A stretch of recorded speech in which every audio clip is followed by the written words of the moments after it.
Hai teman-teman, berjumpa lagi dengan Siti Gemoy. Kali ini aku akan menceritakan tentang cerita rakyat asal-usul burung ruai.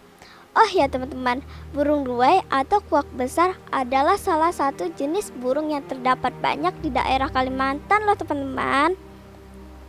Burung ini terdapat bulu yang indah dan suara yang lantang. Oleh orang-orang Dayak Kanayan, bulu burung ini dibuat menjadi mahkota atau disebut dengan tangkulas guna pakaian adat. Menurut cerita, burung ruai ini merupakan penjelmaan seseorang putri raja loh teman-teman. Lalu bagaimanakah kisahnya? Nah, simak baik-baik ya tentang asal-usul burung ruai ini. Selamat menyaksikan teman-teman.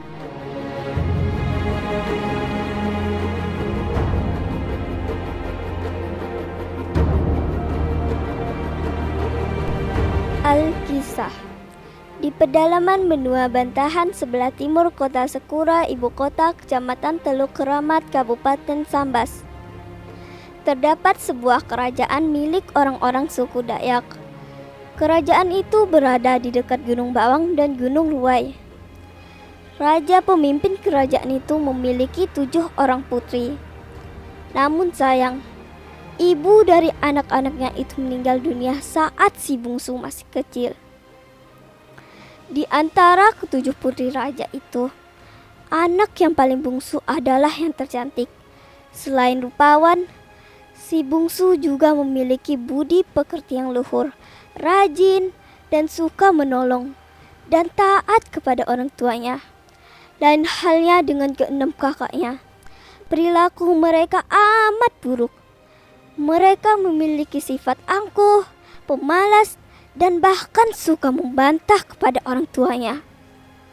Tidak mengherankan jika sang ayah lebih sayang dan memanjakan si bungsu. Rupanya, perlakuan sang ayah terhadap si bungsu membuat keenam kakaknya menjadi iri hati dan benci kepada adiknya. Setiap kali sang ayah tidak berada di istana, mereka melampiaskan kebenciannya kepada si bungsu dengan memerintahkannya sesuka hati mereka. Bahkan, mereka tidak segan-segan memukulnya. Si bungsu menjadi takut kepada kakak-kakaknya dan terpaksa menuruti semua perintah yang diberikan kepadanya.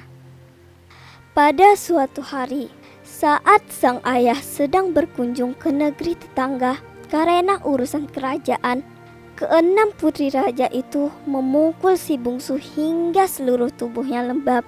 Si bungsu yang malang itu tidak berani mengadu kepada sang ayah karena keenam kakaknya selalu mengancamnya. Saat hari menjelang siang, sang ayah pun kembali dari negeri tetangga. Alangkah terkejutnya ia saat melihat tubuh putri bungsunya penuh dengan lebam. Karena curiga terhadap keenam putrinya, ia pun segera memanggil mereka untuk menghadap. Apa yang terjadi dengan si bungsu? Kenapa tubuhnya lebam-lebam begitu? Tanya sang ayah kepada keenam putrinya. Begini ya, tadi si bungsu terjatuh saat sedang bermain di taman. Sahut putri kedua memberi alasan. Benarkah begitu anakku? Sang ayah balik bertanya kepada si bungsu yang duduk di sampingnya. Putri bungsu hanya terdiam sambil menunduk. Sesekali ia menoleh ke arah keenam kakaknya. Putri bungsu pun tidak berani berkata jujur kepada ayahnya, karena keenam kakaknya terus memelototnya. Benar ya, tadi aku terjatuh saat mengejar kupu-kupu di taman bunga, sehingga tubuhku terbentur di pagar taman, jawab si bungsu lirih. Mendengar jawaban itu, sang ayah pun percaya begitu saja. Baiklah, kalau memang benar begitu, lain kali berhati-hatilah jika sedang bermain di taman, pesan sang ayah. Baik ya, jawab si bungsu. Jawaban si bungsu itu menyelamatkan keenam kakaknya dari hukuman sang ayah.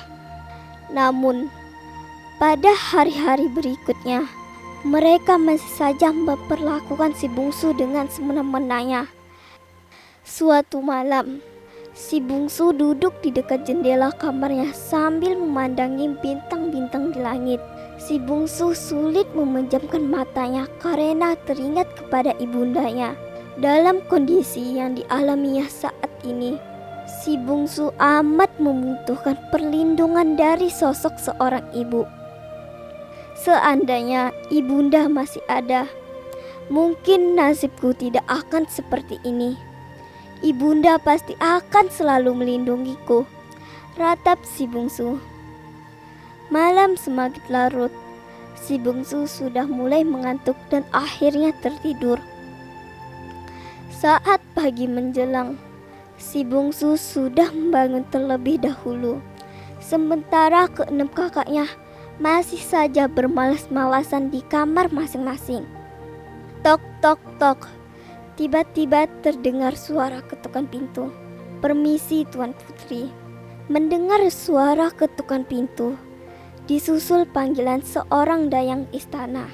Putri bungsu segera membuka pintu. Ada apa wahai dayang? Tanya si bungsu. Maaf Putri, hamba mendapat perintah dari Baginda agar semua putrinya segera berkumpul di pendapa istana sekarang. Ada sesuatu yang ingin Baginda sampaikan, jawab dayang itu. Apakah keenam kakakku sudah kamu bangunkan? Tanya si bungsu. Sudah Tuan Putri. Hamba sudah berkali-kali membangunkan mereka, tapi tak seorang pun yang membukakan pintu. Barangkali mereka masih tertidur pulas. Jelas dayang itu. Baiklah kalau begitu. Tolong sampaikan kepada ayah bahwa kami akan segera ke sana. Biarlah aku yang membangunkan mereka, ujar sang putri. Setelah dayang itu pergi, si bungsu memberanikan diri untuk membangunkan keenam kakaknya. Namun saat dibangunkan, mereka justru marah-marah karena masih ingin bermalas-malasan di tempat tidur. Mereka baru bangun setelah sang ayah yang membangunkan mereka, karena sudah tidak sabar menunggu. Ada apa gerangan ayah memanggil kami? Tanya putri yang paling sulung setelah mereka semua berkumpul di pendapa istana. Dengarlah, wahai putri-putriku. Ayah akan berkunjung ke kerajaan tetangga selama 1 bulan karena ada urusan penting. Selama ayah berada di sana, kekuasaan kerajaan ini ayah limpahkan kepada si bungsu. Untuk itu, semua perintah dan keputusan berada di tangan si bungsu. Kalian pun harus taat kepadanya dan taat. Alangkah terkejutnya, keenam putri raja itu mendengar pernyataan beritu. Iri hati dan kebencian mereka terhadap si bungsu pun semakin menjadi-jadi. Keesokan harinya, sang ayah pun meninggalkan istana bersama pengawal dan para jurid. Sepeninggalan sang ayah, si bungsu berharap bahwa dengan kekuasaan yang diamatkan kepadanya dapat mengatasi perilaku kakak-kakaknya. Namun, yang terjadi justru sebaliknya. Kakak-kakak yang licik itulah yang mengambil alih kekuasaan istana dan semakin leluasa memperlakukan si bungsu dengan seenak-enaknya.